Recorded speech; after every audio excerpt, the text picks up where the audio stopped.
Okay, so I've been seeing some very disturbing images online related to developments in northern Iraq and the advance of the Islamic State. I believe this is a very grave situation, and I think you'd have to have your head in the sand to feel that it wasn't a serious problem. Islamic State, originally called the Islamic State of Iraq, was first declared in 2006. It became the Islamic State of Iraq and the Levant in 2013. On the 29th of June this year, 2014, they declared an Islamic Caliphate. The leader of this organisation is Abu Bakr al-Baghdadi. To give you an example of some of the reports coming through, if you haven't been following it, there are reports of men being tortured, women being forced into sexual slavery, bloody purges, mass executions, crucifixions, truly horrendous things, and minorities who don't subscribe to their ideology, which is loosely speaking Sunni Islam, but it would be wrong to tar all Sunnis with the one brush. But anyway, loosely speaking, that is where they transcend from. So that is Shias, Christians, Ahmadis, Yazidis, anyone who doesn't subscribe to their ideology is being targeted. At the moment there is thousands of Yazidi people trapped in a mountain. I don't know the name of the mountain, but in northern Iraq. Thousands upon thousands of Christians are fleeing the area, and only a few days ago Barack Obama declared out airstrikes.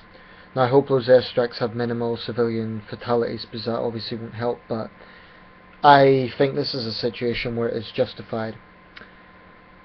I want to address several different types of people in this video. I don't intend to make it very long, but firstly, to those who constantly blame the West first, I would put it to you, what other alternative is there to stop this organisation? Clearly the Iraqi army has shown that it is incapable of taking them on themselves. The Iraqi government is far too weak to do this. It's basically, at the moment, I would describe Iraq as a failed state. The US is the world's military superpower. So when you have a situation of potential genocide about to happen against, for example, the Yazidi people, then what other alternative is there but military intervention through airstrikes? Warfare should never be glorified. It should never be seen as a good thing in itself, but sometimes it is, I believe, the lesser of two evils. And I think what we are seeing with Islamic State is a nightmarish situation that is about to unfold in Iraq if they are not stopped. I believe the worst situation for the Middle East right now is a full Islamic Caliphate being established. It's been declared, but that doesn't mean it has to go ahead and be established if it can be stopped. I honestly believe these people, there's no negotiating with the likes of Islamic State. I don't believe they are interested in negotiation. I believe only full military force is the only way to stop these people. These people are monsters. That's my fundamental view. I believe the only way to stop them is brute force. And if that sounds extreme, then I would suggest that you're naive and you don't realise exactly what the Middle East is dealing with in terms of what threat IS poses. So much attention in the past few months has been on the Arab-Israeli conflict, the situation in Gaza, which is a tragic situation, but potentially it has diverted attention away from what is happening in northern Iraq. The Kurdish Peshmerga have put up a very brave fight against IS, and I hope they continue, and I hope the US strikes will also weaken their power, but there's no doubt about it, they've presented a formidable threat to the Iraqi government, and not just to Iraq. This is going to spill beyond the borders. They've already been active in Syria, and it is definitely going to spill beyond the borders. They are a threat to men, they're a threat to women, they're a threat to children, they're a threat to humanity, basically. And when you consider that more Christians have been forced to leave the area than at any time since World War I, that is truly a dangerous situation. Also, I've heard reports of ISIS flags, pro-ISIS flags, have been flying in certain housing estates in East London. Now, as far as I'm concerned, the people putting up those flags, if they're caught, they should be treated as traitors. I fully believe that. And I believe that all Western powers should take this very seriously. What I mean by that is no wishy-washy PC nonsense. I believe we should crack down hard on these people. Anyone who is sympathetic to them should be treated as traitors. This has nothing to do with free speech. This is to do with taking on fascism, which is what this is. Some of the protests supposedly against Israeli actions in Gaza were nothing to do with Gaza. They were actually pro-IS. And I believe those people should be arrested on the spot. And if you say, oh well, what about free speech? Let's be quite clear about this. If these people ever get into power, into a position of power in a Western country, they will impose barbaric Islamist laws on non-Muslims and on Muslim minorities. Let's be quite clear about their agenda. So I honestly do believe that there needs to be a very hard line with these people.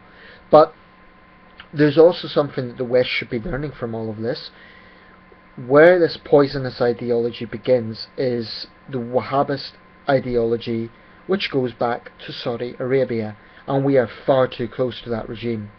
Of course, officially the Saudis will say that they're taking on Islamist terrorism and so on, but so much of it begins in the Saudi kingdom. I really, really think we need a reanalysis of power play in the Middle East. That doesn't mean we shouldn't intervene.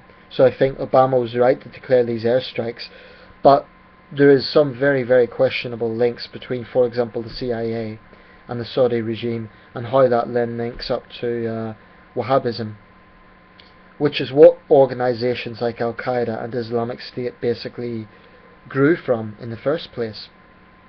So I'm going to leave it there. There isn't much more to say. It's disgusting seeing some of the things that are happening.